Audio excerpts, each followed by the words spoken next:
Hello and welcome back to Beyond Jerusalem, exploring the history of the Church of Christ in Central Europe.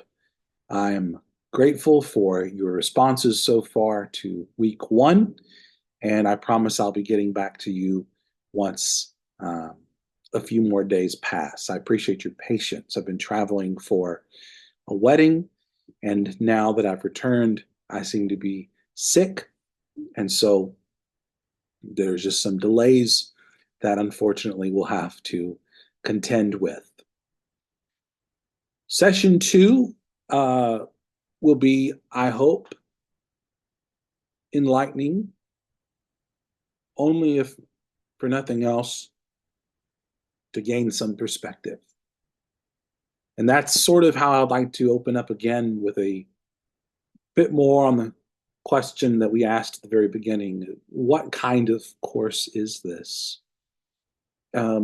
This should be a launch pad for further investigation, especially when you take into account our primary text that we opened up last time, the text that I hope you all now have from Hans Grimm.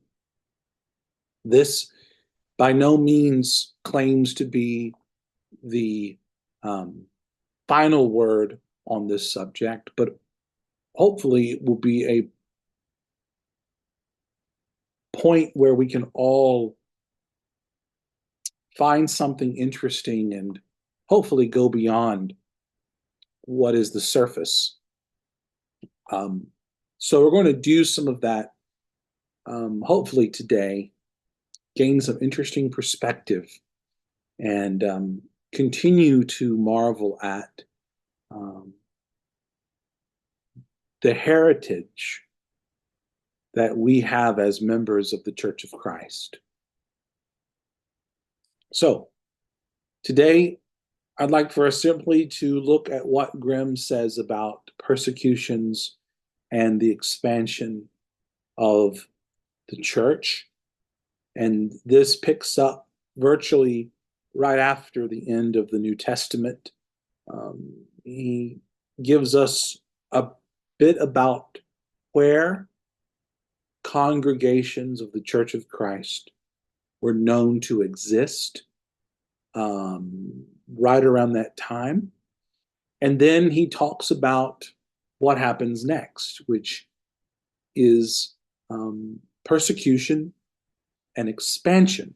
The persecutions brought death, of course, to Christians, but also brought expansion to the borders of the church, because not everyone, thank God, met their end in persecution. We expanded. We went to other places in the world, and we'll see some of those places. Overall, I hope you'll see what Grimm is describing. He is describing apostolic Christianity suffering persecution. That is to say, that the church, which originated through the work and plan of the Lord Jesus Christ, came under persecution by certain powers in the world. Even those powers which, as they persecuted the church, referred to themselves as the church. Next, what we see here and in other places, the apostolic faith was commingled in persecution, meaning it was put together with other groups as they were being persecuted. That is to say that you have members of the Lord's church being persecuted, killed, attacked by other groups or with other groups, and sometimes labeled as being part of these other groups. And this is all happening at the hands of a government affiliated church. Now, we could say much about the government affiliated church, the state powered church, the church that has been integrated into a government, an empire. But what we'll do instead is look at one verse from the New Testament that I hope satisfies any doubt as to what the proper relationship the church should have with any institution of government in this world. John records in his gospel, following the miraculous feeding of thousands by Jesus, he says that perceiving then that they were about to come and take him by force to make him king, Jesus withdrew again to the mountain by himself. Why does Jesus decline the hopes and wishes of the crowds that he should be the king of those people? Why does he do it? We see throughout the Gospels statements that supply our answer. Jesus says, "My kingdom is not of this world. If it were, my disciples would fight in order to secure it." Jesus takes this time to show us that he is not to be, nor should his church be, that which is integrated into any already existing government. What he begins sits beyond what already is. The church cannot be adopted and then brought into a government, no more than Jesus can be accepted, as we see here, craved, and then placed at the preeminent spot of a local government.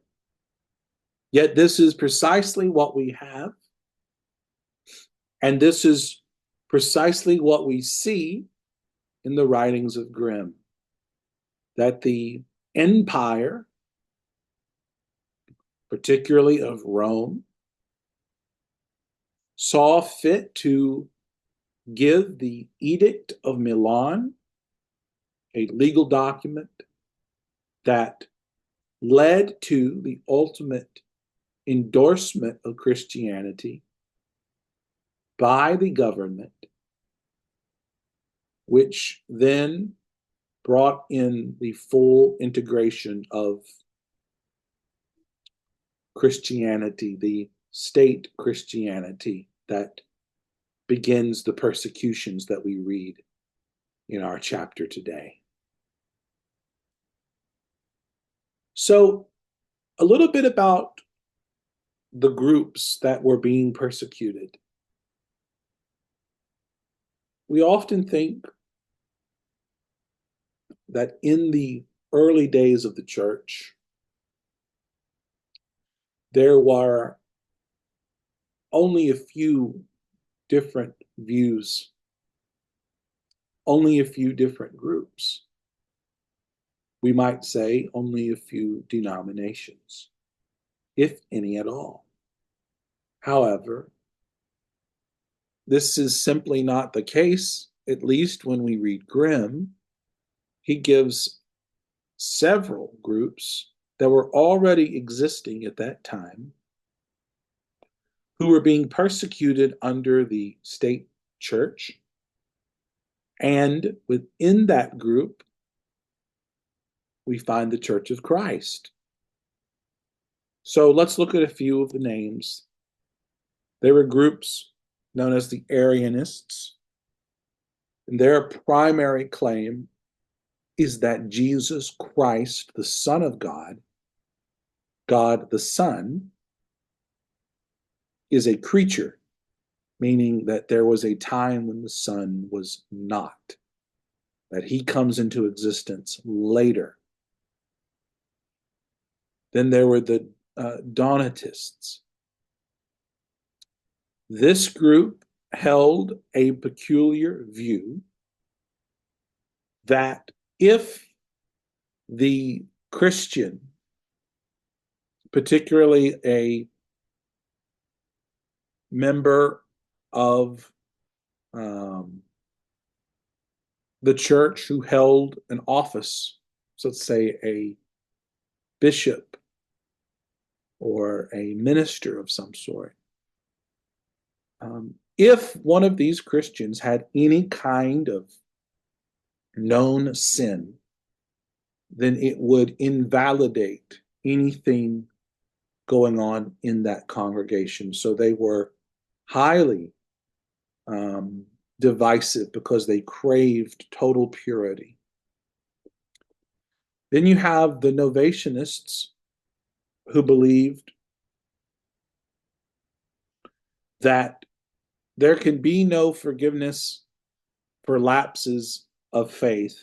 And what this means is that, particularly in that group, if you were suffering persecution and failed the test, if you denied the name of the Lord, then there was no coming back.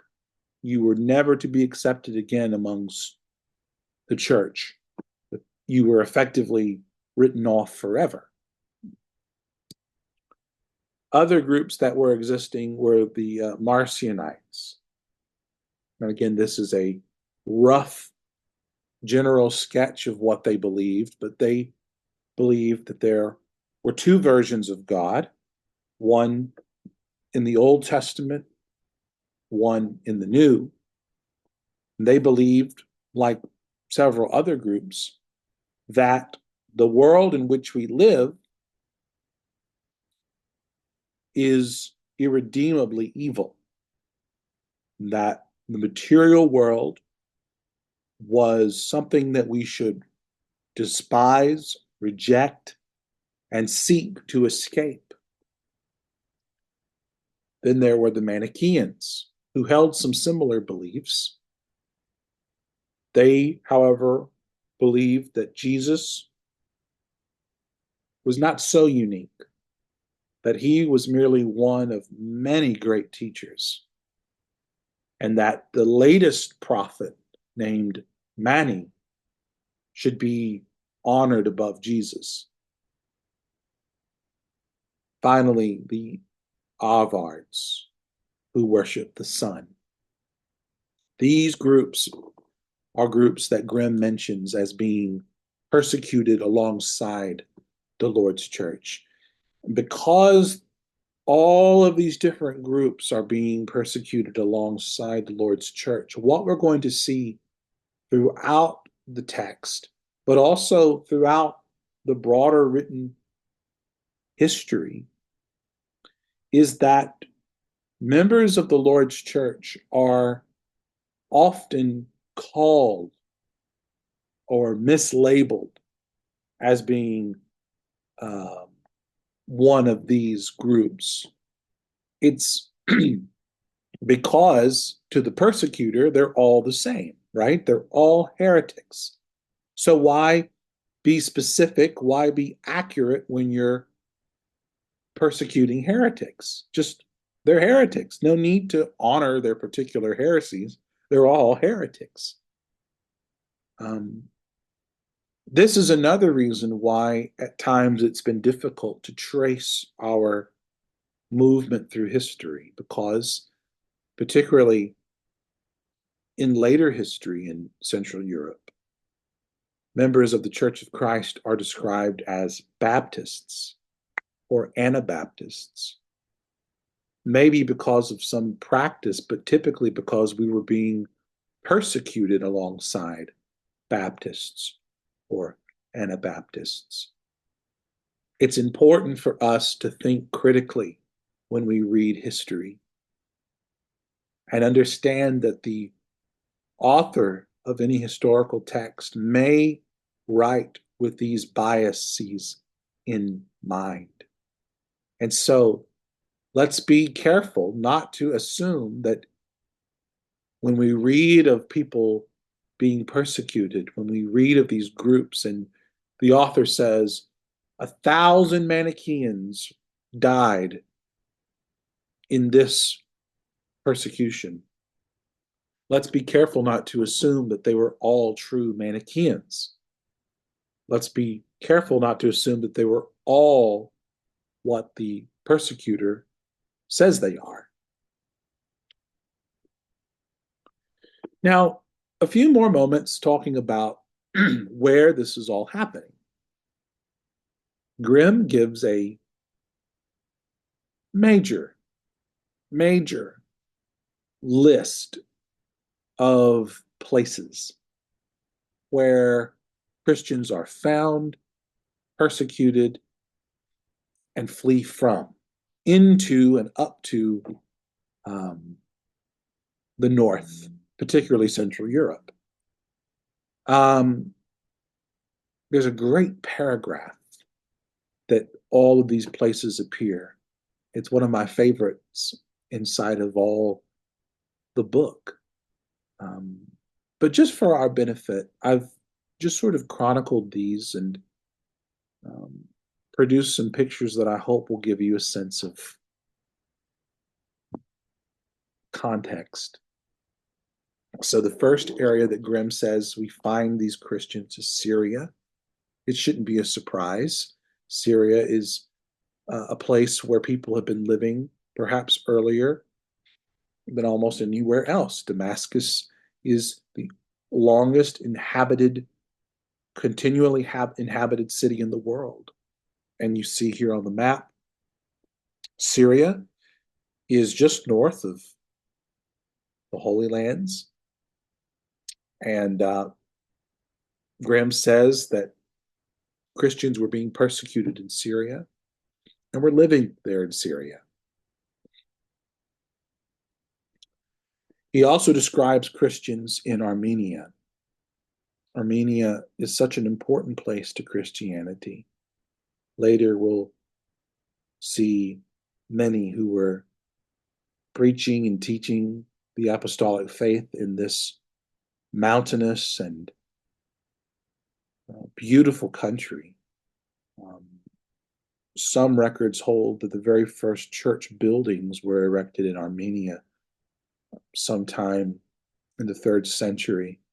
And it could make some sense once persecutions subsided, once Christians were able to make it into a bit more friendly of a climate, they erect buildings for themselves, not just caves or not just, underground shelters. And there are depictions in Armenia of early Christian persecution, and this is an example of that. Someone being drug off. The sentence has come down from the Bema seat, and the Christian is going out now to be persecuted and killed.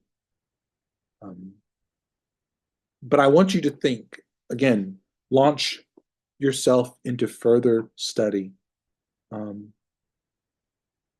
Armenia has a rich history and is a large country. And I want your imagination to think about all the different places in Armenia where Christians could have lived and thrived for centuries. It's very possible. He then describes Christians living in what he calls Northeast Asia Minor. And this is the area north of Turkey, around the Black Sea in the country of Georgia. Now you can see in these pictures, again, dense mountains, lush forests, plenty of space to live if you did not want to be contacted or persecuted. And we can hardly say that if you are going out to these places to flee persecution, that you're going to be keeping much written history. And so it almost now begins to make more sense as to why we don't have as much records and why Grimm does have records. But Grimm has, more likely than not, are some records, but primarily what had been handed down from his grandfather and father, oral testimonies to the history of the church. Going west, Grimm describes the Christian activity in the Galatian Plateau. This is central Turkey, and it's a bit more mountainous, or rocky, I should say. But these are places, of course, we read of in Scripture still. This is the land of the Cappadocians that we read of in Acts chapter 2. People from this area came to Jerusalem on the day of Pentecost. One thing that we should be mindful of is that ethnically, these people are Celts. We often think of the Celtic people being from the north and the British Isles. However, they're genetically rooted to this area, central Turkey. And so perhaps it makes more sense now at the very bottom portion of this chapter when Grimm starts talking about the British church, why we have such a rich connection, because the Celts begin here in the Galatian Plateau. I've got to go off screen for the rest of our session together, but that's okay. You still get to see the beautiful pictures that we have and the maps. So let's move forward. We have now this other area that Grimm mentions, Northwest Arabia. We often think of Arabia as being the center of the Muslim world, but of course, before it was Muslim, it was Christian. And we see evidence of pre-Islamic Arabia in some things that still exist today. For instance, we have this cross that was built into a door frame. It is believed this was a church building.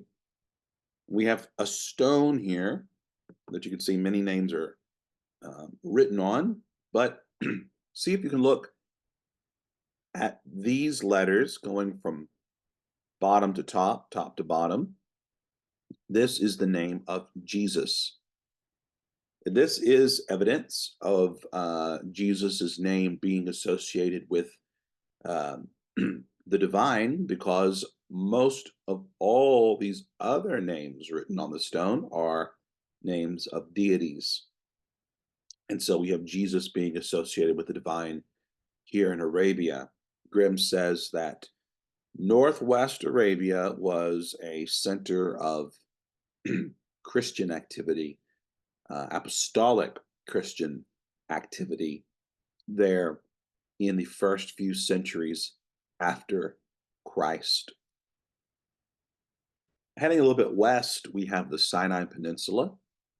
We recognize this as a major area for biblical history, and it remained quite major for the lives of Christians thereafter. The home of Mount Sinai was also the home of many Christians trying to avoid persecution. And there are still communities living in this region today. The monks of St. Catherine's Monastery still attempt to live in peace and devotion to God. And they are um, there to remind us of our foremothers and forefathers who lived in days prior. Going further west, we have what Grimm describes as the cities of the Nile Delta. These cities would have been especially important to the ancient world, particularly the city of Alexandria, a intellectual capital of the Roman Empire, but also all of these cities would have had special prominence. And what you have with this is sort of something that we have still today, which is different schools of thought being associated with particular places. It's not simply to say that we accept schools of thinking above orthodoxy, unity, everyone speaking the same thing as the scriptures prescribe. It's only to recognize that these places do tend to happen. These schools of thought tend to exist because that is the nature of human beings to maintain particular points of view until um, those points of view can yield to other points of view. The point in Grimm is simply to say that amid these controversies stemming from all these different points of view, apostolic New Testament Christianity thrived in these certain cities of the Nile Delta.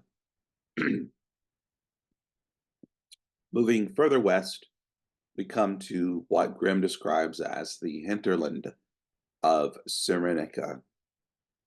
Now, this region, it would not seem to be suitable for life. It doesn't appear on a map to have anything happening, no land worth living on. But as you can see in the picture, there's plenty of green space.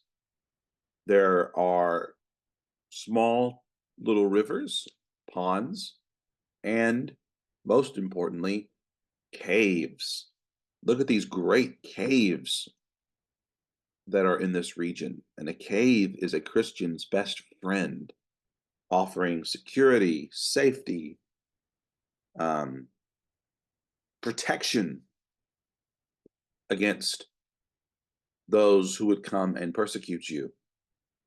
It's also the homeland of a biblical figure, Simon of Cyrene, the man who carried the cross of Christ. And think of it, a man from this area in North Africa becomes a named person in the account of the crucifixion of Jesus Christ. What a phenomenal fact, and amazing to think about all that could be done in terms of travel in those days, all the way over from what was probably this area to over here in Israel. Perhaps even more remote. Grimm describes Christianity thriving on the island of Jerba near the coast of Tunisia. Now, if you look on your map here, it's this little point of land right here, the island of Jerba. It would appear to be nothing, but as you see in the picture, it's a robust area. It had wonderful buildings, thriving communities, including communities of Christians who had not yielded to empire, who had not fallen down to worship the state church, but instead lived in harmony with the scriptures and their history has yet to be fully written or fully even discovered. But nevertheless, we can have assurance that these people existed, thanks to the accounts of Grimm and others.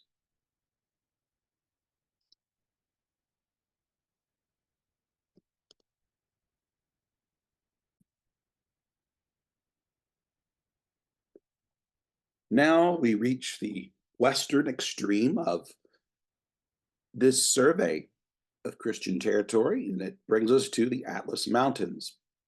What Grimm says are the high and low parts of the Atlas Mountains here, where North Africa meets Southern Europe, right here in this region. And what can I say that has not already been said? From a look at a map, it would appear as though there's nothing happening here. There's nowhere to live, and so no one must have lived there. But photographs tell a different story, and we can be quite encouraged when we look at this territory and reflect on the fact that it's Christian territory. We were here. There's a history, regardless of whether or not we know it. And in a sense, this becomes holy and it becomes special. The next person that Grimm mentions comes to us from around this area, a little bit to the north, and that is Priscillian. Now, he is the first one Grimm mentions by name as a person notable in this history that he's writing. There's not much that we know about Priscillian. The greatest work to date that we have is from 1976 by church historian Henry Chadwick. And it includes some newly discovered writings from Priscillian, his biography, and some other commentary. But what we know is that Priscillian lived in the 4th century in this area we just looked at. He is born into a wealthy family, becomes a very successful merchant, and receives a world-class education. Priscillian takes that education and he applies it to the scriptures, which he preaches boldly and without respect to the religious authority of his day. He absolutely does not align himself with the state church. Instead, he claims that all Christians can operate within the offices of the church as prescribed by scripture, and he teaches things that get him a lot of converts, but also into a lot of trouble. Now, he does eventually align himself with the state church. We don't know all of the motivations for this, but he is recorded in history as Priscillian of Avila. But whatever happens and why it happens does not last for very long, because he is ultimately burned and killed by the state church in the year 385 for heresy. And it is so claimed that he is the first to be executed for heresy, and he would not be the last, of course. But Grimm mentions Priscillian as a member of the New Testament church. And while we can look at Priscillian's own writings and perhaps disagree with Grimm along some points, we can, if nothing else, conclude that there is a history of large movements that sought to preserve the scriptures alone, that stood against state religions, and that had their own unique histories that we should attend to. The next thing we see in this chapter is this nice little survey of churches in the British Isles. Grimm gives us about a 800 or so year history condensed into about a paragraph of Christianity in the British Isles. I'll encourage you to read that. Be mindful of what the evidence suggests, such as the baptistry found in a Welsh church building, suggesting that they were baptizing adult believers for the remission of sins.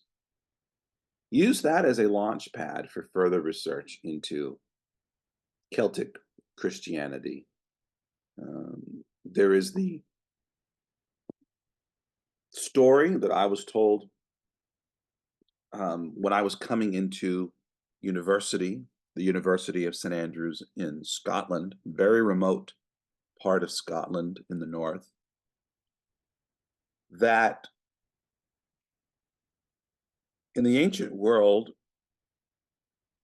it was common practice to keep the bones of people who were holy, especially if they were people who lived alongside biblical figures. Well, it became necessary to move the bones of Andrew, the apostle, from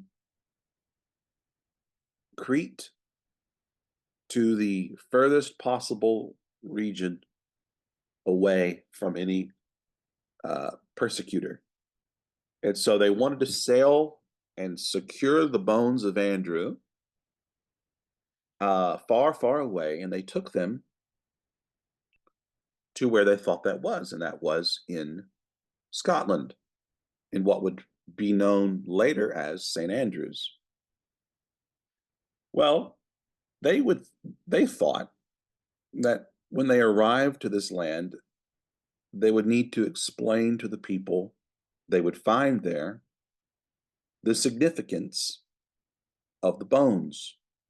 They would have to explain why they were important and why they should be protected.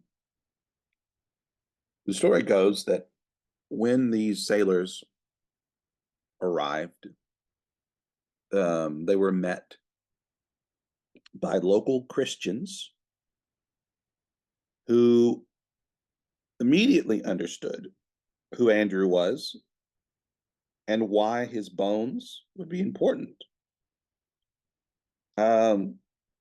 These were not members of any state church. They were described as Chaldee Christians, and they practiced many things that we would acknowledge as being our own practice as members of the Church of Christ. All of that to say, there's a rich history of Christianity in the British Isles, and it should be something that we are, at some level, interested in and find deep encouragement.